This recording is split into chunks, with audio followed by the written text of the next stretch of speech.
In today's video, I'm going to teach you how to change the date format in DocuSign.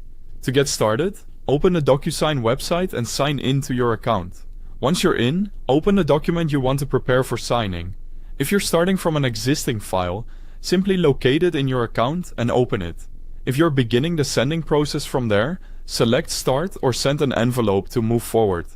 If your document has not already been uploaded, go ahead and upload it now. Make sure you're using the correct version of the file before continuing, since formatting changes should always be made on the final document you plan to send. After that, select Next to open the document editor. This is where you'll be able to place, review, and adjust signing fields. Inside the editor, look for the Fields panel and find the Date Signed field. This is the field that automatically records the signing date, and in many cases, you may want to customize how that date appears for consistency or compliance with your preferred document style. Select the date field you want to edit so its options become available. Next, open the field's properties or settings. Depending on the version of the interface you're using, this may appear in a sidebar or a pop-up settings panel. Once you're in the field settings, look for the date format option. This is the setting that controls how the date will be displayed to signers and on the completed document.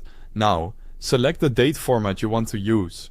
Choose the format that best matches your needs, whether that's month, day and year, or another available arrangement. After making your selection, take a moment to review the date field directly in the document editor to make sure the selected format is displayed correctly. This quick check can help you catch any formatting issues before the document is sent out. When everything looks right, save the field settings.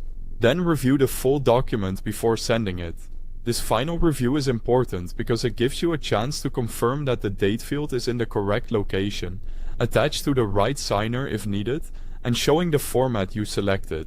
Finally, verify one more time that the date field uses the chosen format throughout the document preparation process. Once that's confirmed, your document is ready for the next step in signing. Thanks for watching.